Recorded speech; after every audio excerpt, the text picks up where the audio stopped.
First of all, I am very much thankful to our Honorable Principal, Dr. Ganesh Kumarji and Neena ma'am, that they have given me an opportunity to deliver my motivational speech. Myself, Dattatreya Ahir. I am basically electrical engineer. I have worked as an electrical engineer at Koyna Hydroelectric project for 2 years, 1 year at Chandrapur Thermal Power Station. Then after I joined the Government Technical College and worked as lecturer for 30 days. Then after I get selected as principal to Government ITI and worked as a principal for 22 years. And I retired in August 2019. And this is my hobby, to deliver motivational speeches to fulfill the dreams of Vivekananda. So, today I am delivering my speech on सफलता की ऊंचाइयों को छूए। Friends, यदि आप स्वयं अपने भाग्य का निर्माता बनना चाहते हैं और आपकी प्रबल इच्छा है कि आप सफलता की बुलंदियों को छुए, तो इसके लिए सर्वप्रथम आपको अपना व्यवहार बदलना है। इसके लिए सबसे पहले आप अपने मन से घृणा, ईर्ष्या, द्वेष आदि विचारों को निकालकर बाहर करें। तब आप अपने भाग्य का स्वयं निर्माण करें। इस बात का विश्वास रखें कि सब कुछ आपके हाथ में, क्योंकि आप ही तो अपने भाग्य का निर्माता है। मनुष्य एक ऐसा प्राणी है जिसे प्रकृति ने सब कुछ दे रखा। इतना ही नहीं, प्राकृतिक गुणों के अतिरिक्त यदि किसी प्राणी में कुशलता है तो अपने कौशल से दूसरों के गुणों को अपनाकर और भी अधिक गुण संपन्न हो सकता है। उदाहरण के लिए, हम मछली के भांति चल के जुड़े, लेकिन हमारे मन में उसके भांति तैरने की इच्छा जागृत हुई तो हमने तैरना सीख लिया। पक्षियों की भांति हमारी परवाह करने की इच्छा हुई तो हमने हवाई जहाज बना ली। इस प्रकार प्रकृति ने, निसर्ग ने मनुष्य को इस प्रकार बनाया कि वह सब कुछ कर सकता है। अतः प्रकृति से प्राप्त सुविधा का लाभ हम स्वयं नहीं उठाते हैं तो हम जैसा मूर्ख भला और कौन होगा। प्रकृति ने हमें क्या नहीं दिया, उसने हमें ऐसी शक्ति दी, बल्कि जादुई शक्ति दी है जिससे हम सब कुछ पा सकते हैं। हाँ, ये अलग बात है कि हम उस शक्ति को पहुंचा नहीं पा रहे। अरस्तु ने एक बार चौराहे पर खड़े होकर चिल्ला चिल्ला कर कहा था, इस दुनिया में सब कुछ है, जो चाहो सो पाओ, पर पहले अपने को उस योग्य बनाओ। अरस्तु ने कहा, इस दुनिया में सब कुछ है, जो कर्महीन है वह कुछ नहीं पाता है। ये कटु सत्य एक उक्ति भी है, कर्महीन कर पाओ नहीं। आपको क्या चाहिए इस पर विचार करें, फिर गंभीरतापूर्वक उसके लिए योजना बनाएं, योजना बनाकर उस पर अमल करें, बराबर प्रयत्नशील रहे। एक दिन आप अपनी इच्छा पूर्ति करते रहोगे, एक दिन आपको सफलता अवश्य मिलेगी। फ्रेंड्स, यदि हम सतत विकास माने तो हमारी शक्तियां क्षीण नहीं हो सकती।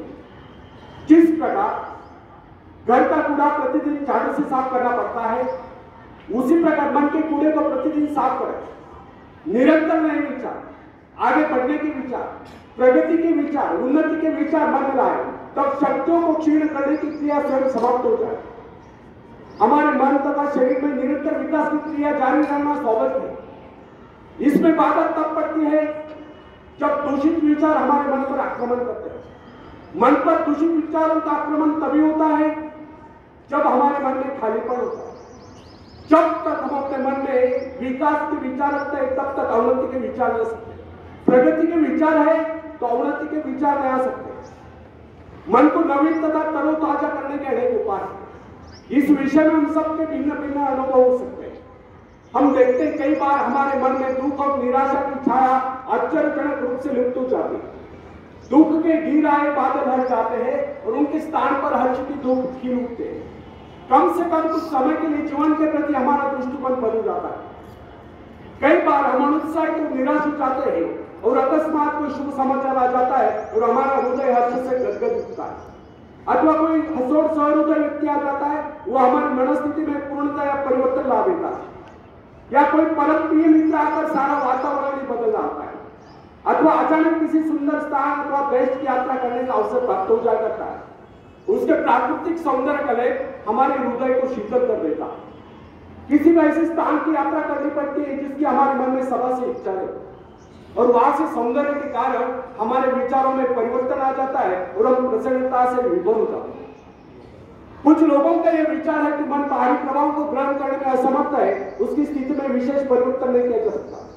उसके हर्ष विषाद की सीमाओं का निर्धारण केवल भाग्य द्वारा होता है और हम केवल इतना ही कर सकते कि इसी विचारों का हर्ष देकर चकमा दें। परंतु यह धारणा गलत है।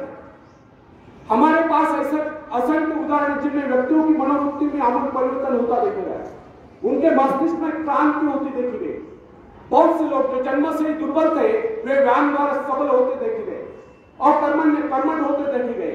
ऐसे अनेक उदाहरण हमारे सम्मुख है जिनमें व्यक्ति मानसिक शक्तियों से रहित थे, किंतु प्रयत्न द्वारा उनमें भारी परिवर्तन आ गया। उनका दुर्बल व्यक्तित्व प्रबल व्यक्तित्व में परिणत हुआ। साहस का उदाहरण चाहिए। बहुत से सफल व्यक्ति पहले इस गुण से रहित थे। खतरा था कि उनका समस्त भविष्य अंधकार में होगा, परंतु माता पिता या गुरु की शिक्षा का उन पर ऐसा प्रभाव पड़ा कि उनके जीवन की धाराएं बदली। इससे यह सिद्ध होता है कि मनुष्य उपदेश या शिक्षा प्राप्त करके या निरंतर अभ्यास से विचारों में क्रांति ला सकता है। फ्रेंड्स, साहस पर मनुष्य का जन्म सिद्ध अधिकार है। साहस के भाव परिपक्व होने पर वही व्यक्ति जो पहले काय समझा जाता था, शौर्य पराक्रम के कारनामे कर लोगों को चकित कर देता है। जब हम बड़े संदेह निराशा से ग्रस्त स्थिति में होते हैं तब हम सही निर्णय नहीं कर पाते। उचित या ठोस निर्णय केवल उसी समय किया जा सकता है जब मस्तिष्क सही स्थिति में हो। निराशा, क्रोध, भय, ईर्ष्या, द्वेष आदि के बादलों से घिरकर अंधकार में हो। भय तथा चिंताग्रस्त मनस्थिति में कभी किसी महत्वपूर्ण विषय पर निर्णय नहीं करना चाहिए। जब मन निर्मल, संतुलित, शांत हो, कोई भी निर्णय उस समय करना चाहिए।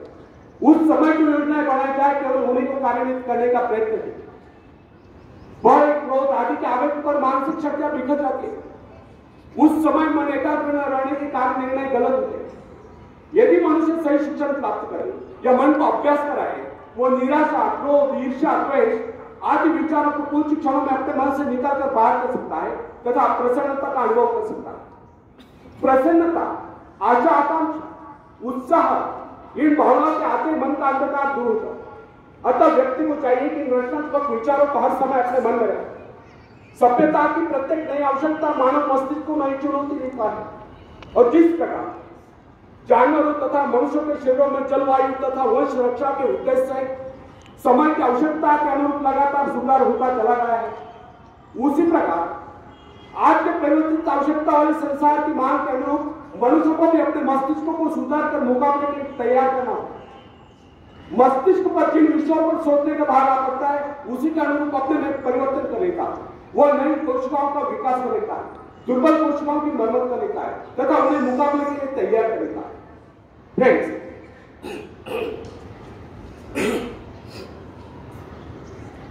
बड़े शहर के हलचल और शोरगुल में काम करने वाले व्यक्ति का मस्तिष्क विविध रूपों में विकसित होगा। वो शीघ्र सोचेगा, तेजी से गति करेगा, संक्लिष्ट विविध कार्यों में द्रुत गति से चेष्टा करेगा। शीघ्र पड़ने वाली विविध आपातकालिक क्रियाओं का मुकाबला करने के लिए वो तुरंत कार्यवाही करने का अभ्यस्त हो जाता है। छोटे कस्बे में रहने वाले व्यक्ति का मस्तिष्क भिन्न प्रकार से विकसित होगा, क्योंकि उसकी आवश्यकता इतनी विविध नहीं है। उसे तुरंत बहुत से निर्णय करने की आवश्यकता भी नहीं होती। फ्रेंड्स, यह कदापि न भूले कि प्रत्येक कार्य मस्तिष्क सम्मुख नई चुनौती उपस्थित करता है। उसकी आवश्यकता के अनुरूप ही मस्तिष्क अपनी काबिलियत का विकास करेगा तथा विशेष किस्म के काम के लिए अपनी शक्तियों को बढ़ाता है। विभिन्न धंधों, नौकरियों, व्यापारों एवं व्यवसायों के लिए विभिन्न प्रकार की शारीरिक तथा मानसिक चेष्टाओं की आवश्यकता होती है। इन आवश्यकताओं में भी तीव्र गति से निरंतर परिवर्तन होता रहता है। अतः जिस व्यक्ति का मस्तिष्क जितना अधिक संवेदनशील, सूक्ष्म होता है, वो उतनी तीव्रता से अपने में परिवर्तन लाने में समर्थ होता है तथा नए संघर्ष में सफलता एवं विजय प्राप्त करता है। उदाहरणतः एक पुरोहित की आवश्यकताएं विशिष्ट होती है, अतः उसके मस्तिष्क के विकास का स्रोत एक वकील, व्यावसायिक एवं भवन निर्माण विशेषज्ञ से भिन्न होगा। जिस व्यक्ति का जीवन अध्ययन या भौतिक हलचलों में नहीं रहा है, उसके मस्तिष्क के सहज का विकास एक व्यापारी के मस्तिष्क से भिन्न होगा।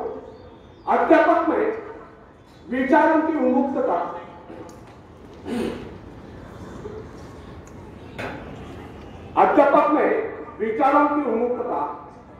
कार्यों में शिथिलता, भौतिक पदार्थ के प्राप्ति के आग्रह का अभाव, एकांत प्रियता दिखाई देती। जबकि व्यापार में समझदारी, दूरदर्शिता, चतुरता, नियमबद्धता, समयबद्धता और पूर्ति दिखाई दी। महत्वाकांक्षा मस्तिष्क के विकास में परिवर्तन या सुधार लाने वाली प्रबल शक्ति है। महत्वाकांक्षा या अपने जीवन के उद्देश्य को तय कर लेना स्वयं अपने आप में मस्तिष्क संबंधी बहुत ही महत्वपूर्ण घटना है। वैज्ञानिक लोग मस्तिष्क को विकसित करने की संभावना पर खोज करने में व्यस्त हैं। समय आएगा जब मस्तिष्क के विकास के रहस्य को मानव जान लेगा और इससे मनुष्य के चरित्र के विकास का कार्य सरल हो जाएगा। तब तक हमारे लिए इतना जान लेना पर्याप्त है। यदि हम अपने मस्तिष्क का ऐसा विकास चाहते हैं कि हमारा व्यक्तित्व सर्वप्रिय बने, तो इसके लिए सर्वप्रथम हमें अपने मन से घृणा, ईर्ष्या, द्वेष आदि विचारों को निकालकर बाहर कर देना। जब यह गुण हमारे भीतर नहीं होंगे तब हम हर क्षेत्र में अपने पांव जमा सकते हैं, दुनिया जहां से सहयोग ले सकते हैं तथा सफलता की ऊंचाइयों को छू सकते हैं। आखिर में एक शेर मैं सुनाता हूं। तुम उड़ सकते हो मुक्त आकाश में, तुम मुक्त आकाश के पंछी हो। तुम पैरों से चल रहे हो, तुम आकाश में उड़ सकते हो। थोड़ा फड़फड़ाओ ताकि तुम्हें एहसास हो जाए। ध्यान सिर्फ भरोसा पैदा करने के लिए है, तुमने कुछ खोया नहीं। तुम सिर्फ भूले हो कि अपने पास पंख है, अपने पास पंख है। धन्यवाद।